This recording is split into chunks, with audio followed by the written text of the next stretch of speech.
Good evening and welcome to tonight's Undaunted, bringing into the news untold stories. I am Thabita Akor. Let's begin.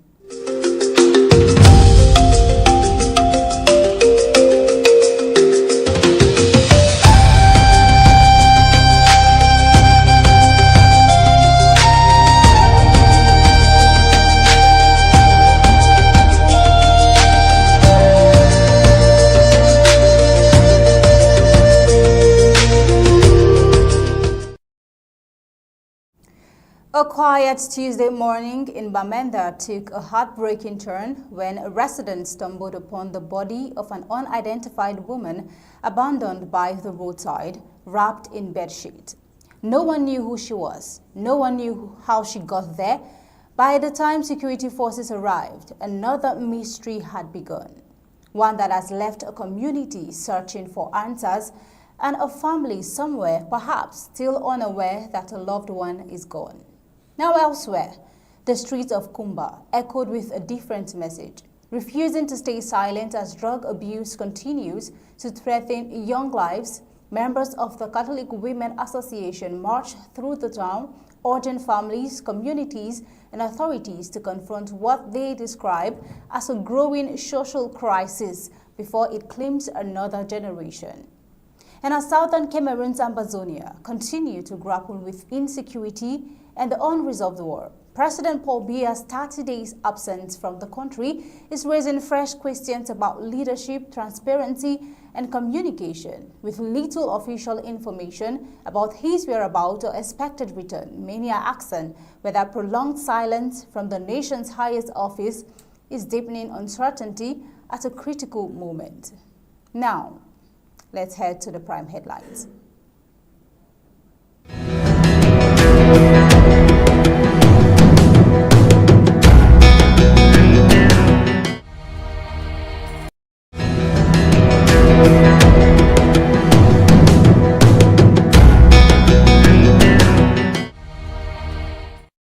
Tonight, a woman found dead wrapped in bedsheet in Bamenda. Police launch investigation. Also tonight, to take a look at women take anti-drug campaign to Kumba Street, run against rising social decay. Bamenda radio presenter alleges death threat over anti-drug campaign. Now tonight also, Biya's 30-day absence raises questions as silence fuels speculation. In an African scene, Kenyan police blocked Sabah protest, arrest demonstrators in Nairobi. And on news across the globe, Trump expected to back F-35 fighter jet sail to Turkey despite legal and congressional orders. So now let's head on to the details.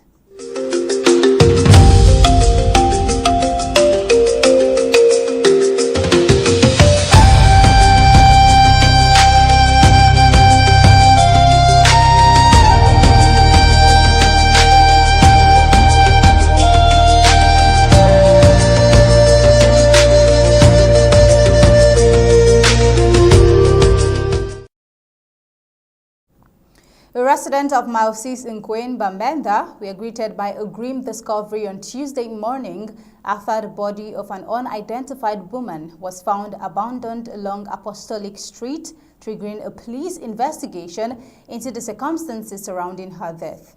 The deceased, believed to be in her late 30s, was discovered wrapped in bedsheets and left by the roadside. The circumstances leading to her death remain unclear, and residents said they could not identify the woman or explain how her body came to be abandoned in the neighborhood. Officers of the gendarmerie responded to the scene shortly after the discovery. Following a preliminary examination, the body was removed and taken to the Bamenda Regional Hospital mortuary, where it will undergo further examination as part of the investigation. The authorities have begun efforts to establish the woman's identity, determine the cause of her death, and track down those responsible for abandoning her body. As of the time of filing this report, no relatives had come forward to identify or claim the disease. The incident has unsettled residents of Mile 6 who are calling for a swift investigation to uncover the circumstances surrounding the woman's death and ensure those responsible are brought to justice. Tonight, joining us now is a legal mind, Barrister Mbeshia. Good evening, Barrister Mbeshia. Good to see you. Such a pleasure to have you on the show tonight. Good evening to you. Mbeshia. Barrister Mbeshia, this is a really disheartening situation right here. What's your reaction to this? A really sad story, I must say. Well, it's just one of the several sad stories in Bamenda. Again, this is a corpse said to be abandoned somewhere in Bamenda. But I think I will simply say this. This is a take-home lesson. This is one just too many. We don't know the identity of the woman, but 99.99%, that woman is Amazonian. Either a man or a woman, that's one too many. Why was she killed? Where was she killed? Nobody knows. But if Bamenda has become such a lawless town, where they don't only kill people, they move corpses around with impunity. Where are we heading to? Again, this is one too many. And I've said it many times, and all of us recognize it. This is Bamenda. It's supposed to be an urban center. It's supposed to be policed day and night by security forces of different categories. And if criminals can move corpses left and right with impunity, if they are criminals, but they must be criminals, either with the complicity of the state or acting with connivance. Because you cannot even move through Bamenda there in the night without an identity card. And yet, people are parading left and right. We have seen corpses everywhere. There's no question of talking about investigation. Because what of the rest? That happened before this woman. Have we had the cause of has anybody ever been arrested? No. Have investigations ever been said to be ongoing? Of course. And so, again, this is one too many. Since when did Bamenda descend into an inferno where corpses will be put everywhere in town, where people would be killed and dumped left and right, and yet this is a town, call it Bamenda, call it Nkwen, wherever it is. Bamenda is dotted with administration, Bamenda 1, 2, 3, 4, 5, whatever things they call it there, each headed by an administrator appointed by Biya. Each of those Bamenda 1, 2, 3 councils is headed, there's a police station there, there's a gendarmerie thing there. In addition to that, there are bee camps everywhere in Bamenda. How did it come to this level? It is a sign of no governance, or a governance with intent to punish. Why are they doing this to people in Bamenda? It is simply because they have to look for the excuse. The Bamenda people will call it from Yaoundé are fighting against us. Against us who? Against the government of Yaoundé. Fighting against them for what? For the illegal occupation of their territory. And so that's a blanket excuse. Because they will tell you about Bamenda is in the red zone. In other words, crime is uncontrollable. If a city becomes abandoned to criminals, let us call them criminals, then the government has something to say. Otherwise, why do you have a government there? When they are unable to control crime, the main essence of government is to ensure security of its citizens. If they're not doing this, this is evidence. Again, I say this is just one too many. So many have happened in the past few weeks, if not months. And nothing was done. Nobody was held answerable. Nobody has been held answerable. Remember Florence Ayafo, she was butchered in the street there, right there. And nothing ever happened. That was 5-6 years ago. It has continued till today, 2026, July. And we still think that we have a government in Yaoundé that has its representatives in Bamenda. No. This is a place without a government. This is a place without any authority. This is occupation without repentance. This is accountability. This is occupation, taxpayers giving money without a representation. What are the mayors doing? What are the MPs doing? What are the senators doing in that town? No, enough is enough. We have to get back to Amazonia and rebuild where we can, protect our people who are still alive, so that at least we have something to show going forward. Over to you. It's a really sad story, Barrister Mbeshia, and it throws down the question with if justice truly would be served. And you mentioned something, you said it's time we get to Amazonia. And looking at you being a barrister, what laws do you think needs to back such an inhumane treatment, and Considering what French Cameroon government keeps doing, there would be investigations, but still the culprits will not be called out. What laws would back situations like this where people will definitely get justice? The causes are simple there. I suspect very highly that this is being organized by the government. Because in the past, people have died in ordinary circumstances in Washington, D.C., in London. But you trace them to a crime. They robbed this person or they raped this woman. Some crime involved.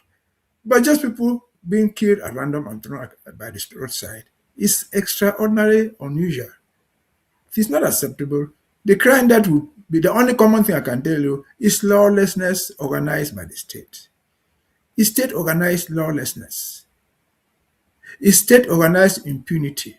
As I just said, I just mentioned Florence Ayafo, who was a government official. She was a wardress, I'm told. She was brought down the open daylight. I have ever seen her killers being held accountable anywhere.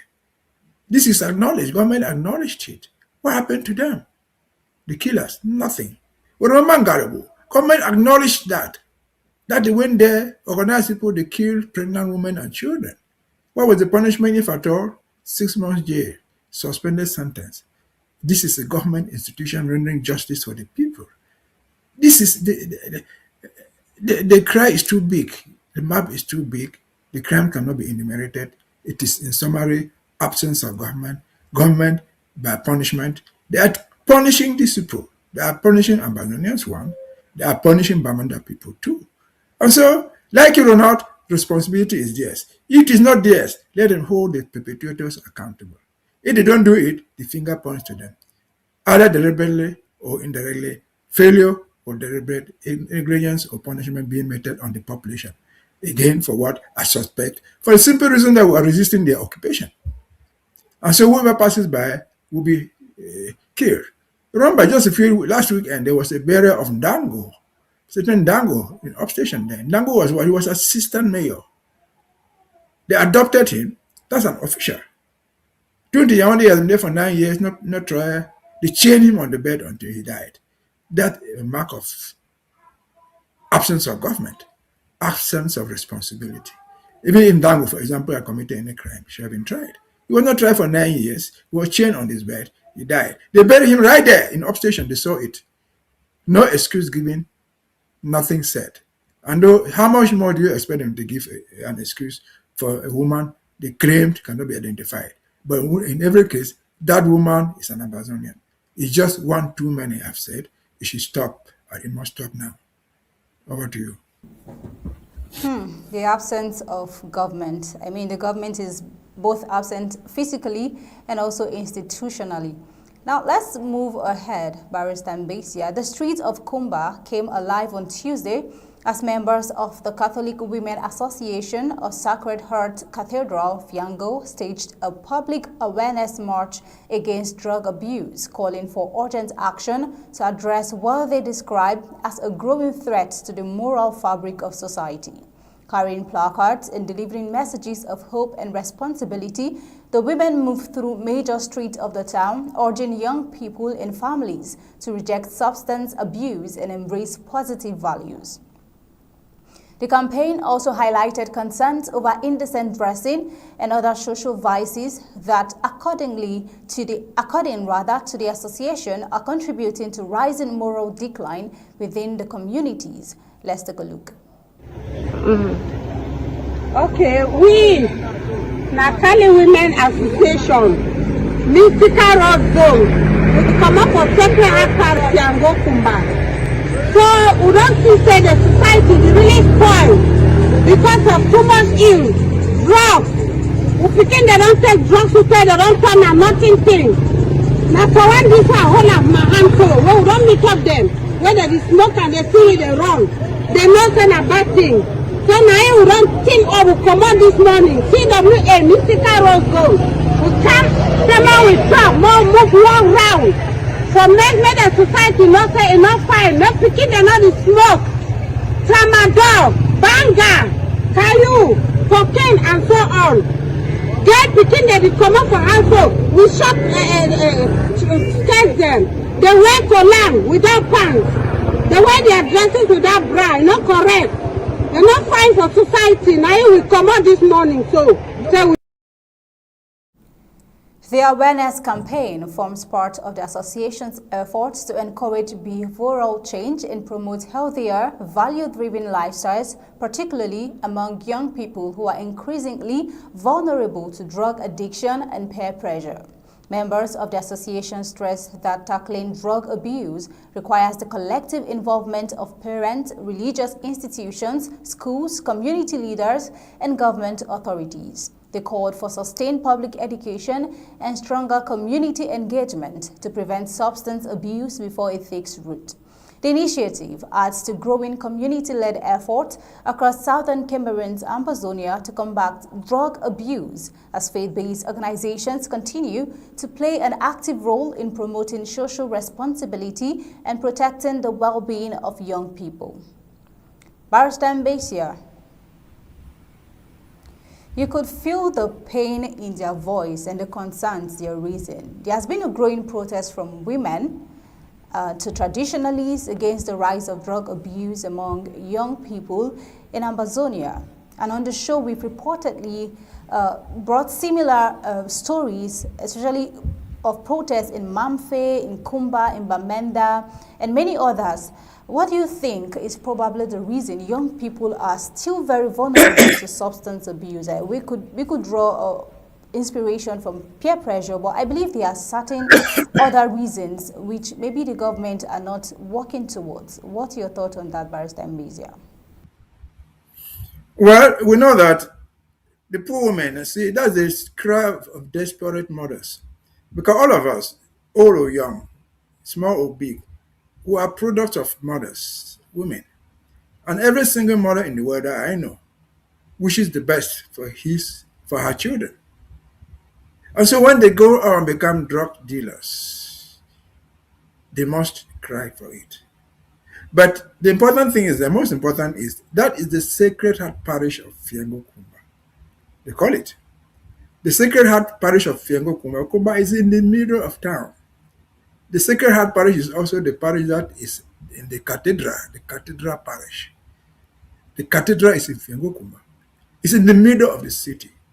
And so if children in the middle of the city have become so drug infested, what is the cause and what can we do? Those women can raise the awareness, just as we saw it in Mamfe last week or so. We saw people in Mamfe dancing in Yankwe, claiming that thing would drive away the thing. They were dealing with villagers, because Yankwe works in terms of villages. Now these are people in the middle of the town who have realized the ill, they are crying. The issue is that they are crying to who? Those children who are already drug infested. Are they going to stop because their mothers are standing out and doing that? Very few. You can stop few from joining the group. Those who are already there are not going to come back because their mothers have denounced it. So it has gone out of control. The ordinary woman in her house, the ordinary man, family, if your child is already there, just say don't do it is not enough because they are already there. The question that we should be asking is, why are they there and how did they get there? Taking those drugs, tramadol or whatever thing, gives people the impression that they become bolder than they are supposed to be. They become more human than they are human beings. More human in doing what? In committing crimes. They can arrest you in the street and take your purse. With the belief no one will catch them. They can do anything they think, thinking that drugs will empower them to go free. But when society gets to that level, who is to be blamed? It is the governance. It is the responsibility of the government, either in the central government or localized government, to make sure their citizens are free of drugs. Where is the localized government? In Kumba, for example, you talk about the councils, you talk about the local administration there, you talk about the local police, the local gendarmes, the local security people who can investigate and stop the crime. Because there will be no drug dealers until there are drug suppliers. There will be no suppliers until there are buyers. And they don't do nothing for nothing. Those drugs cost money. And so, again, I've said, that is Fiango. Before you come to Fiango, you can come from Boya Town. There are police stations there. You can come from Boya Road. There are police stations there. You can come from Trekon of Bamenda. There are police and dynamic stations there. There be kind there with controls everywhere. How are the drugs going through these controls? Why? Why? It is poor idea for the good of the community. Other than pretending to fight Amazonia, they would have done something. And they would have been able to stop the drugs coming. They will be able to put in place institutions to handle those who are already involved. Counseling. That's when those mothers will come in. Take a child back home and say, look, instead of doing this, do this. But they must have something in the alternative other than drugs. The thing I can do drugs and go and get a job out of it. No. And so the child must first be employed. Because most of the time, the money they are using there is either stolen or taken further from somewhere. But because that thing is expensive.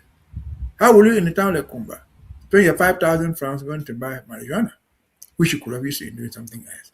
Unless you think something will come out of the marijuana or any other drug that you are trying to use. And so unemployment, frustration, which is within the parents, frustration among the children themselves because they have nowhere to go. They think that getting extra power in town can make you rob, can make them rob you, can make them do things and go unpunished. And so again, the issue is where is the governance in town? There's no governance. I think there's something called Kumba 1, where there's a dude there appointed by President Biya, Kumba 2, Kumba 3. All this, what they call chef de terre, each with authority to do what they can do for like Biya. Are they doing anything? I doubt. If there's anything they are doing, they are extorting money from people. If we're going to lock people's stores, for example, in Kumba Market, for not opening on Monday, you find the mayor dancing down the streets. You find the prefect jumping up and down. He's doing a good job. But you not find them stopping the drugs. Again, like it is in Kumba, like in Manfred last week, like somewhere in the bush, on the road, in the village, somewhere on the road to Mbong. Still last week, you saw people dancing there against drugs. The issue is there anything again that we have to wait for from here only? If by the time they come, if by the time that they get this, the so-called regional assemblies take their control, or the regional house of chiefs to control our people, if there's anything left, nothing will be left. And so they have been deceiving us all their lives, lying to us, destroying our communities in the pretext of governance. No governance is in Amazonia. We didn't cause them to do that. They simply abandoned us. They allowed the place, the community to decay into crime without questions asked. They pretended to put up structures, whose structures render no account to anybody. Because in the very Kumba there, that's Kumba, there's a very big court there. You have Magistrate Court 1, Court 2, Court 3. They're all there with state council sitting right there. You have social services right there. And what are they doing? We have seen nothing. You find these desperate women, these desperate mothers crying from the church because they are calling women association, thinking that God will do something. God might do something. Before God does something, we have to stand up ourselves for God to bless our efforts. God will bless the efforts of those women to the extent that they can. But the bigger problem must be solved by government. That governance is totally absent, which is why we believe in the Amazonia, such lawlessness will not exist anymore. Over to you. Thank you very much, Barrister Mbeshia. If you could, you already did that rather. You gave a shout out to the women because, I mean, these are the people who feel the pain of their own children being dragged into the effect of drug abuse. Now, let's see a story is unfolding right here in Bamenda, still on drug abuse. A radio presenter in Bamenda has alleged that he is receiving repeated death threats over his campaign against drug abuse in Amazonia. Kebila Jr., popularly known as I Go Die Pikin for Makchi, made the allegations during his Pidgin News program on a local radio and television station on July 7th, 2026. The broadcaster said unidentified individuals had threatened to kill him because of his persistent advocacy against the use of illicit drugs. He alleged that his public awareness campaign had disrupted the activities of those involved in the drug trade, making him a target. Now, despite the alleged threat, Kebila Jr. said he remains committed to using his platform to educate the public on the dangers of substance abuse, particularly among young people in Bamenda. He also expressed concern for his safety, saying his life was in the hands of those issuing the threat.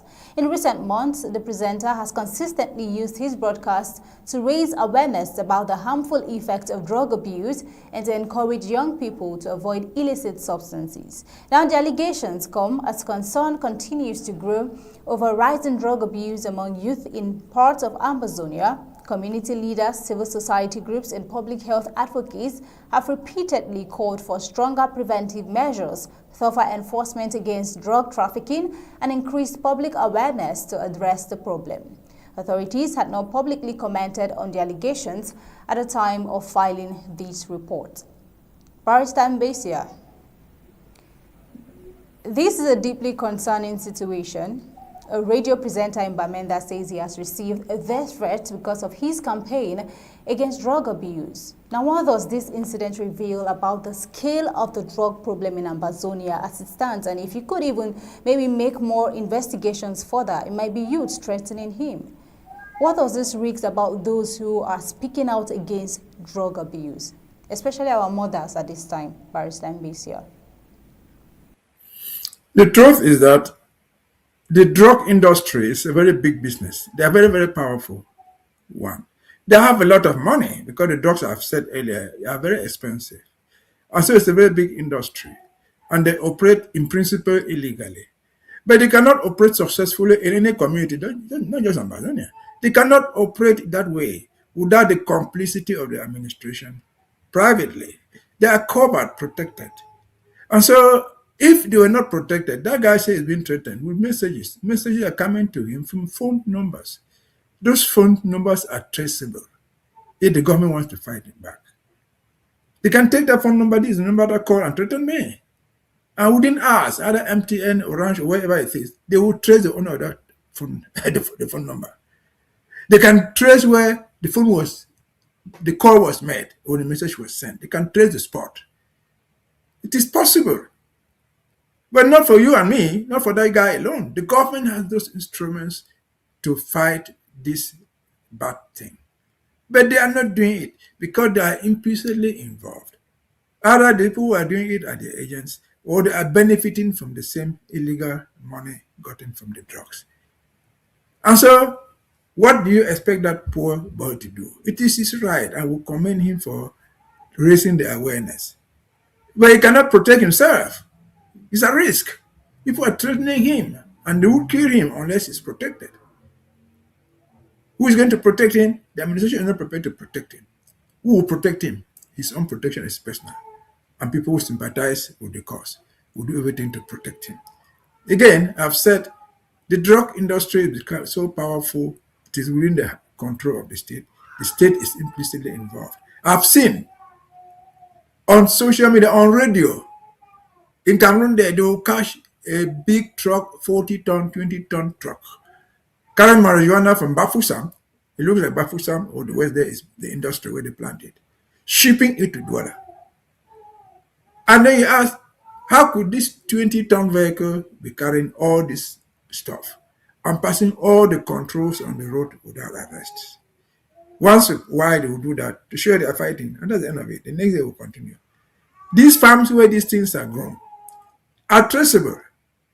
I saw again on social media in Bafoussam, they showed a farm where people were sitting there, they planted corn, they did all things. The beer house is there, and there they are manufacturing illegal beer.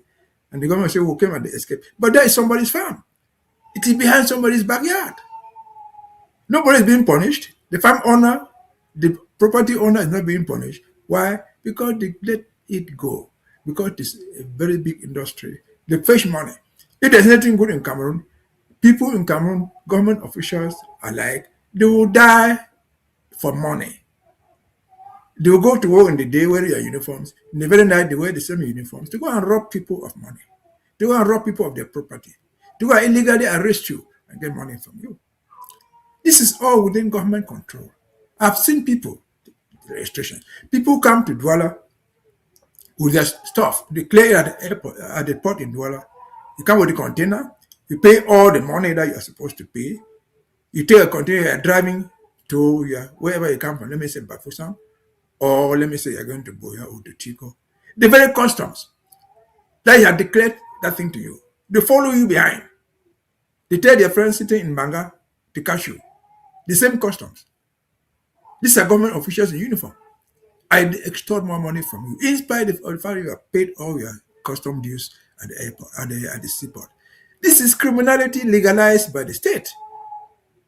This criminality orchestrated by the government, whoever are in power. These people there are criminals of the first order. Corruption is in their DNA. Criminality is part of their DNA. And we've said 1,000 times before, that should not have happened if we were in Amazonia.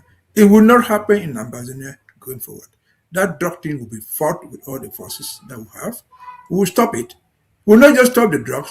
We will bring the people who have been involved indirectly to book. And we will get the children who have been put there and counsel them out of the stuff.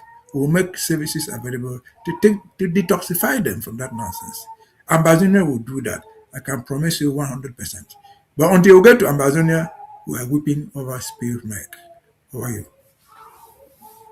I agree with you, Barrister Mbeshia, and thank you for proffering solutions as to what the Amazonian government will do, and that is the reason why we keep fighting for this struggle. Well, Barrister Mbeshia, you made mention of the absence of governance earlier, and now we have a report as regarding that. Let's listen to this. 30 days after President Biya left Cameroon, many citizens are still asking the same question. Where is the head of state and who is reassuring the nation while he is away? The president's prolonged absence has become a subject of growing public debate, with many French Cameroonians calling for clearer communication from the presidency at a time the country continues to face security, political and economic challenges. Although Cameroon's constitution does not require the presidency to issue regular updates during a foreign stay, governance experts say periodic communication can help maintain public confidence, reduce speculation, and demonstrate that state affairs are being effectively managed. The debate has been amplified by the absence of official information on the president's activities or expected return. As the communication gap widened, rumors and false information began circulating on social media, including fabricated presidential appointment and unverified claims about the president's health. The government eventually responded after a report by Jeune Afrique alleged that President Biya was receiving medical treatment in a Swiss hospital. Officials rejected the speculation but provided few details about his whereabouts or official engagement. The president's absence has also reignited discussion about leadership at a time when southern Cameroon continues to grapple with the ongoing war.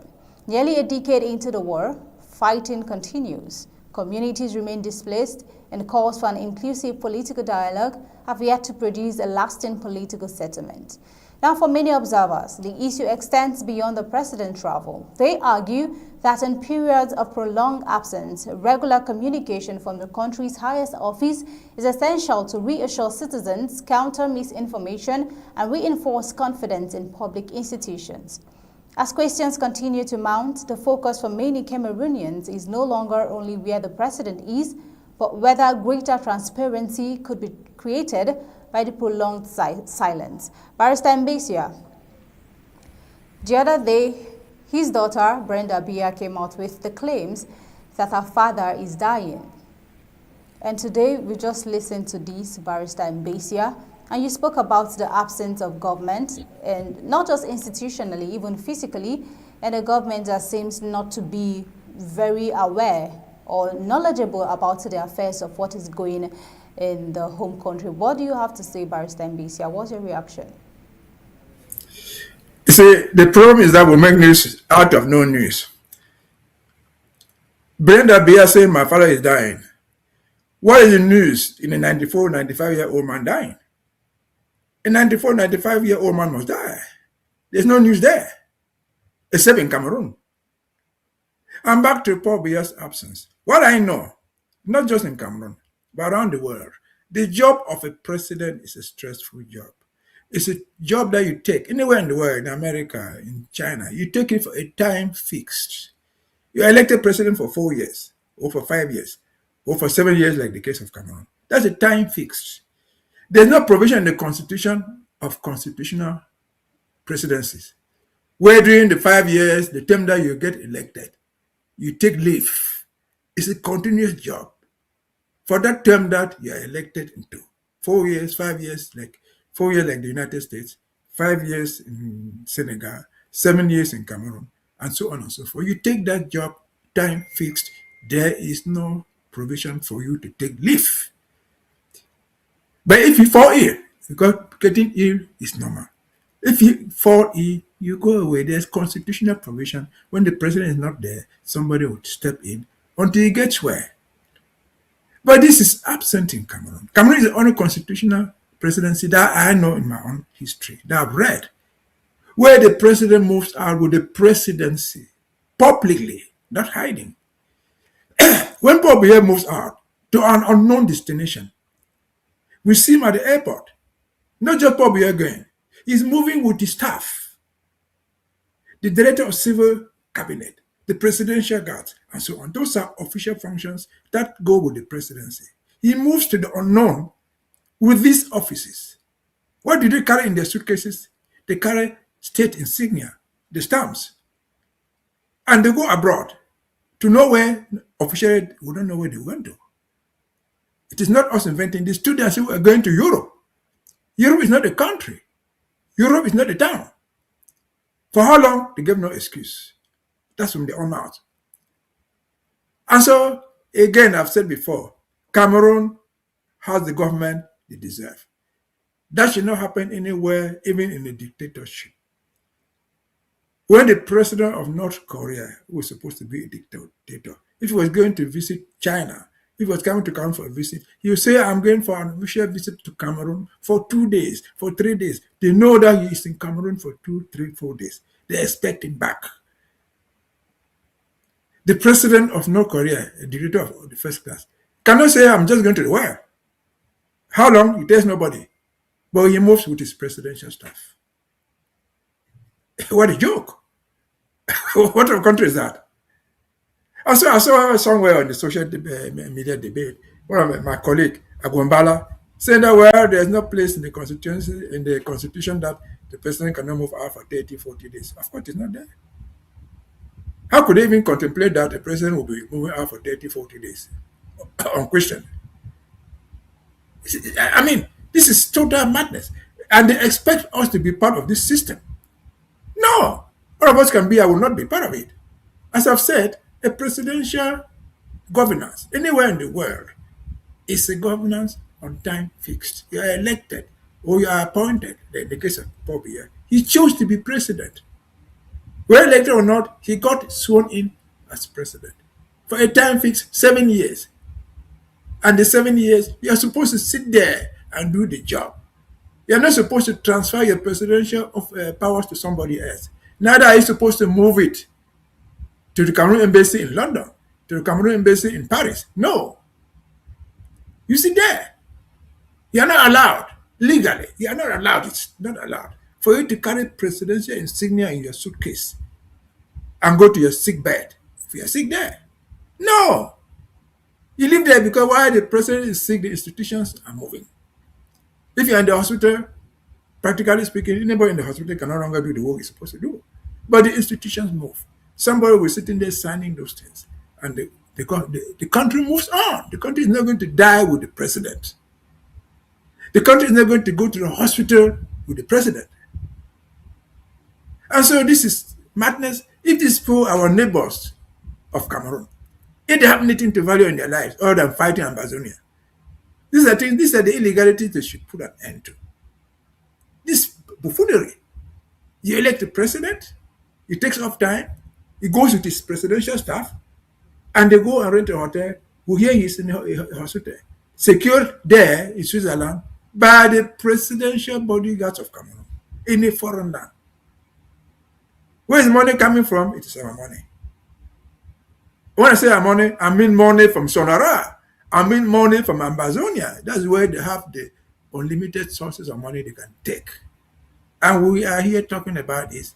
This is nothing but total madness. This is nothing but total stupidity. And I guarantee you, I've said it before, that will not happen in Amazonia. Tomorrow, Amazonia, my son, my daughter, who can take that office, become out of it. Will not do that type of thing. You take the office, you hold it. If death catches you on the way, you leave it to somebody else. If down the road, like any other human being, falls sick, the institutions continue. You don't take the institutions to your village. You're not even allowed to carry to Vomaka and begin to roll from there. Because the presidential decree she signs, they are showing Yaoundé. Dated, pam pam pam Yaoundé. This Vomaka is not Yaoundé. Biya is not Yaoundé. And so the legalities are so profound, so difficult to analyze, so complex for any other. As simple as good morning. Where are the Maurice come to the professors of laws? Where are where are the Guineas? How could they allow it constitutional for somebody to take the presidency out of Yaoundé with his wife, with his children, with their staff? The director of civil cabinet is not a private person. He's being paid by the government. When he moves out with his wife and family to go and accompany the president, that is government moving there. When the presidential bodyguards, security move from there to Paris, to London, to Switzerland, that is the government moving. That is the state paying for all that. Why and how do we descend to this level of non-governance? Again, it will not happen, I promise you, if I'm still alive in Amazonia. And that's one of the reasons why we fight. This nonsense will end. These illegalities, these manipulations of a nation. You can manipulate me for some time. We cannot manipulate the whole nation all the time. If poor Biya is sick, poor Brenda, if your father is dying, I personally will be glad to pay you a condolence visit. That will normal. Because when we lose parents, people who are dear to us come and condole us. We don't wish him dead. But if he must die because an old man, he will die like me, like anybody. He's lucky. He's still lucky to be still living at 93. And so if he dies at 93, 94, may his soul rest in peace. But he shall not die with the country. He shall die leaving the institution behind. He shall die leaving the presidential insignia, the stamps, and what goes on for the presidency behind for some other person to continue the state. The president does not die with the state. Over to you. Absolutely, Barrister Mbeshia. Thank you for that reaction right there. And most interesting, that's the questions we need to actually keep asking when it comes to French Cameroon doing the things they are doing as regarding manipulation and abject illegalities. That's what we are seeing right there, Barrister Mbeshia. Thank you once again for speaking to us, sharing your thoughts, your perspectives, and reactions to all the reports we've shared tonight. This is where we'll let you go, so we'll head over to the rest of the news. Thank you for having me.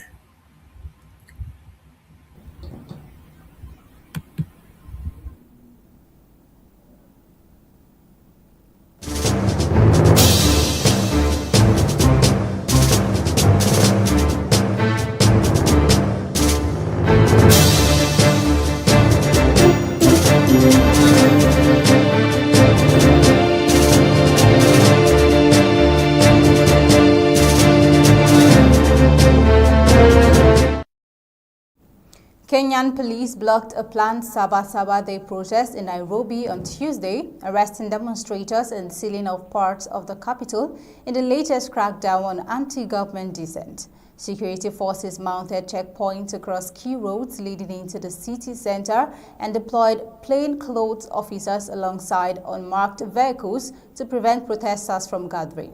The demonstration, organized by the Economic Justice Movement, was intended to commemorate the historic July 7, 1990 protest that paved the way for Kenya's transition to multi-party democracy.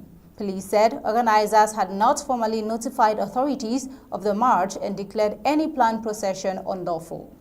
Only a handful of demonstrators managed to assemble before officers dispersed the gathering. Journalists at the scene reported that at least 3 protesters were detained and taken away in an unmarked vehicle and a police truck.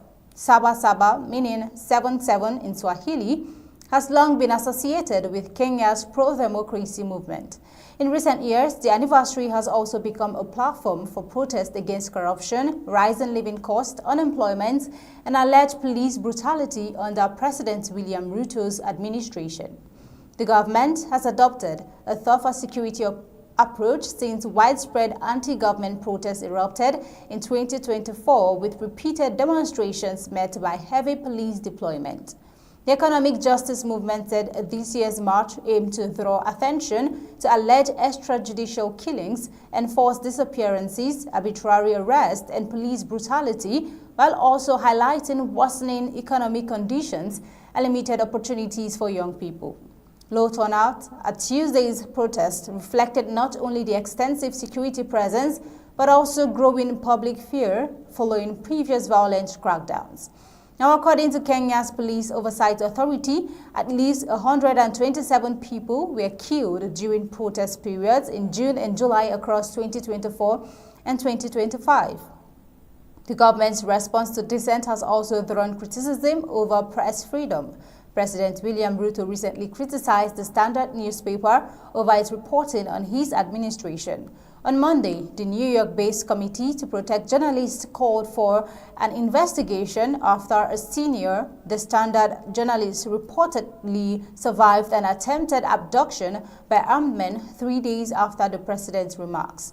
Right groups say the latest police operation reinforces concerns that civic space and media freedom are coming under increasing pressure as Kenyan authorities intensify measures against protesters and critical voices. Now let's head over to news across the globe.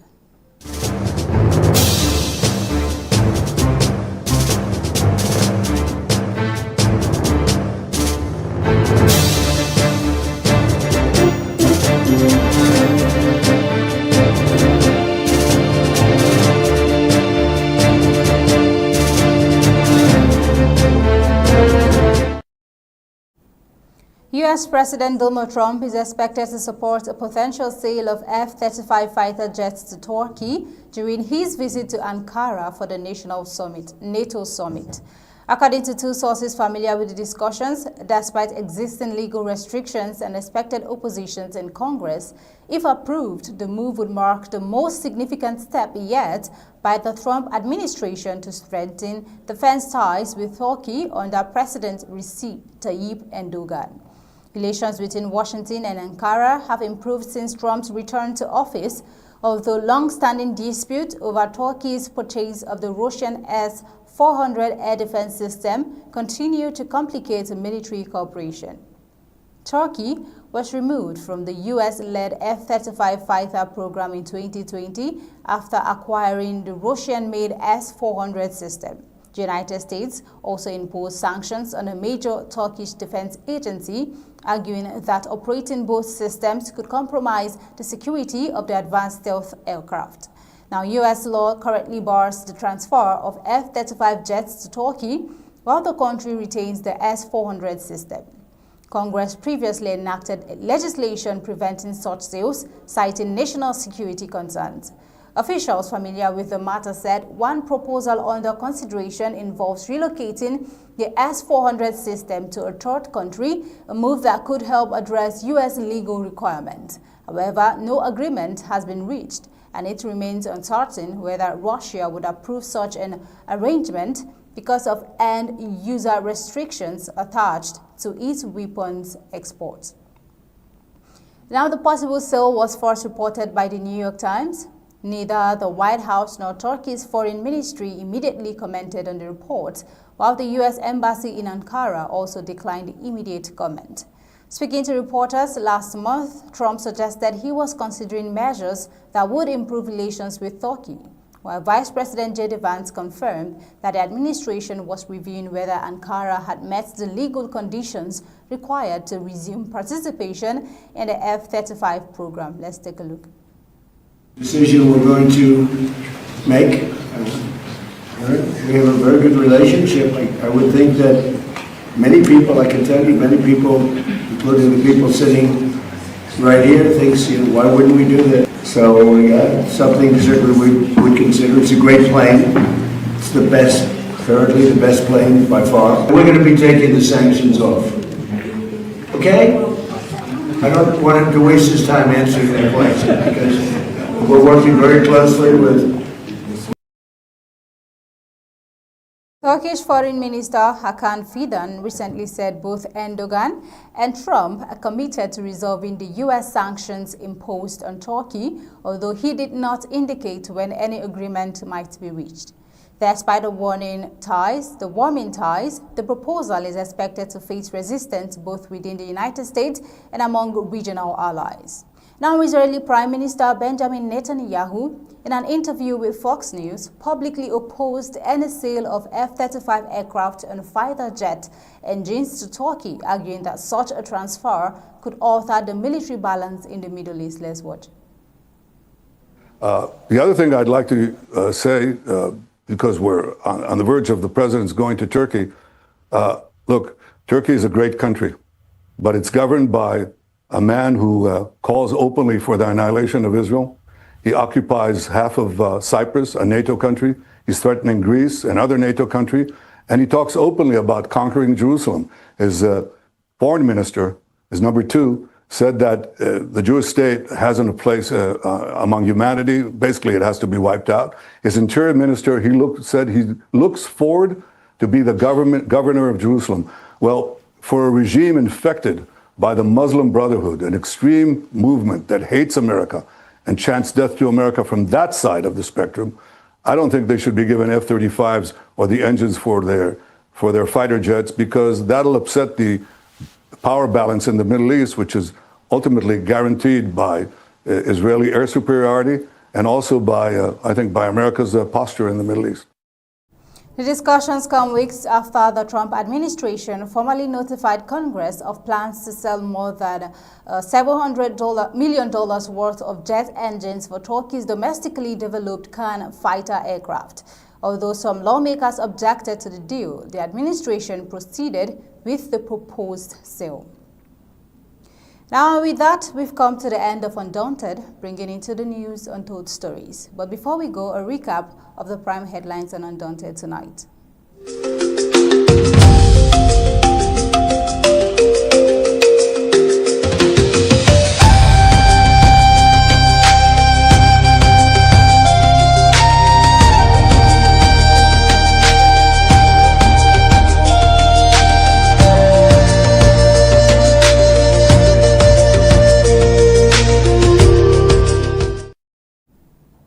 In tonight's Undaunted, we saw women found dead, wrapped in bedsheets in Bamenda. Police launch investigation.